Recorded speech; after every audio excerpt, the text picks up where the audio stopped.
Okay, hi everyone, welcome back to the channel. Again, you're gonna have to ignore my voice. Not sick this time, just hungover. Today, we are channeling Miami vibes because I'm trying to deny the fact that it is freezing here in Sydney. Just gonna pretend we're in Miami right now. By the time this video is out, the Miami GP will be done and dusted, but whatever. I'm just gonna pretend I'm in Miami. But we're not here to talk about how cold it is. We're here to talk about America.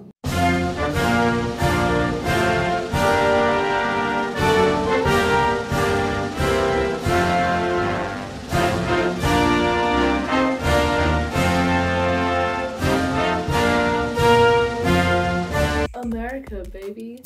This is a brief look into the past. Gentlemen, a short view back to the past. At the history of F1 in America. There's going to be 3 races in America next year, so I think we should get to know the place a little bit better. Let's start with the drivers, shall we? Technically speaking, there have been about 230 American F1 drivers since 1950, if we're counting the Indy 500 in the 1950s. However, only 19 Americans have competed in 10 or more F1 events. So in the early days, in the 50s for the Indy 500, very few of them would actually fly over to Europe, so only competing in 1 race a year. The most recent American driver to win a race was Mario Andretti, back at the 1978 Dutch Grand Prix. In terms of drivers' titles, only 2 Americans have ever won, so of course Mario Andretti and Phil Hill in 1961. So I'm talking about this guy Mario a lot, but he's kind of a big deal. Mario Andretti is probably the most well-known and successful American F1 driver, but even he grew up in Italy, moving stateside when he was 15. His professional racing career began in IndyCar in 1964, but from 1968 he spent his time back and forth between Europe and the States, making several appearances in Formula 1 races. His first race win came in 1971 at the South African Grand Prix when he was driving for Ferrari. He later signed with Lotus and raced with them for several years, including in 1978 where he won 8 races and the World Drivers' title. Okay, so let's move on to the second most successful American Formula 1 driver, shall we? Phil Hill, the only American-born Formula 1 champion. He won the title with Ferrari in 1961. And another fun fact, during his Formula 1 career, Hill started 48 races, but only won 3 of them, the joint lowest of any world champion.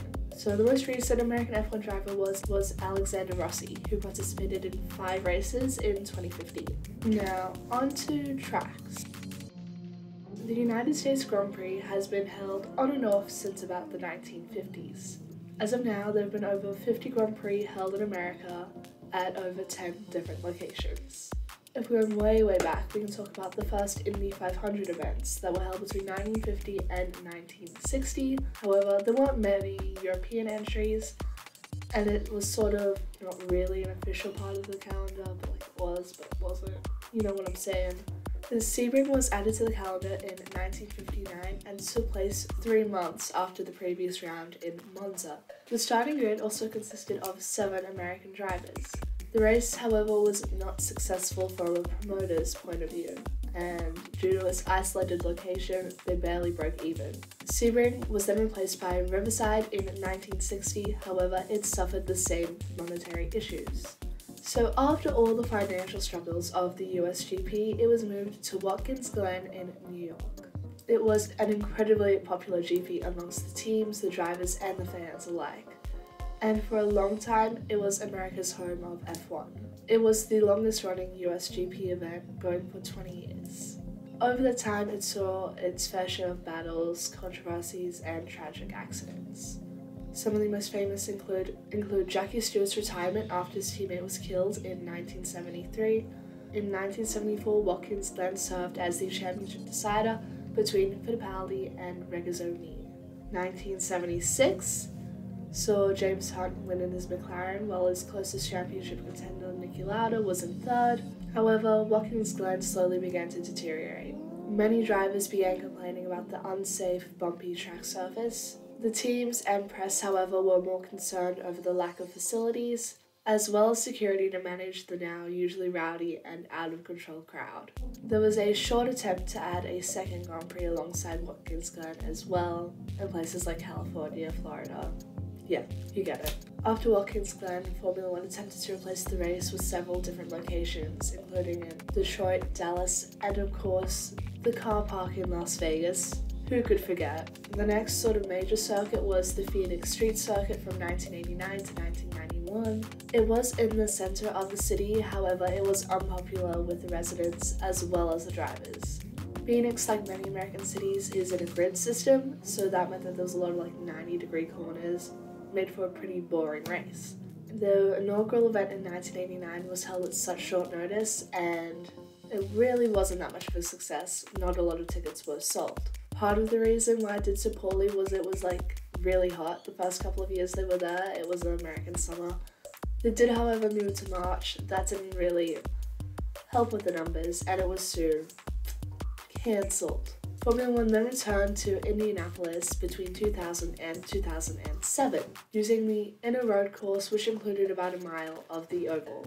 It was a pretty big success at the beginning. The crowd at the 2000 race was estimated at over 225,000, the biggest F1 had ever seen at that time.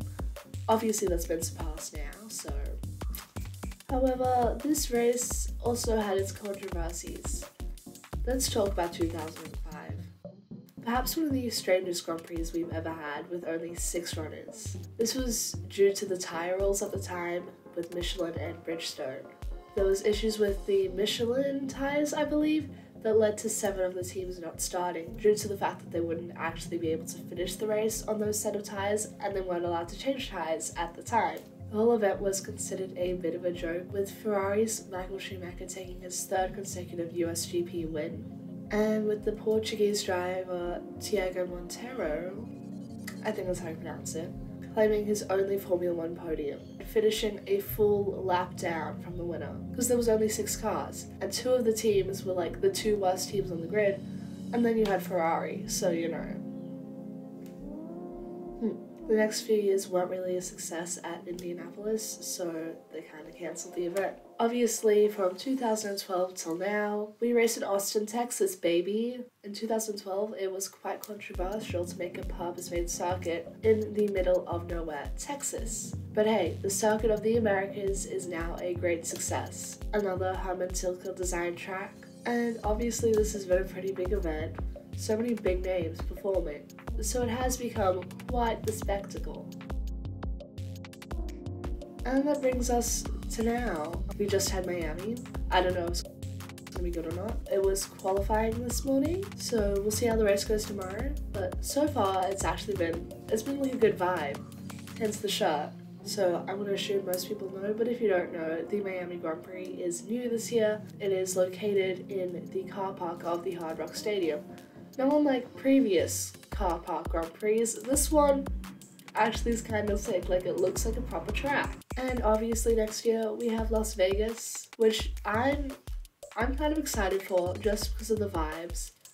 Although I feel like it's going to be real similar vibes to Miami as well, so we'll see.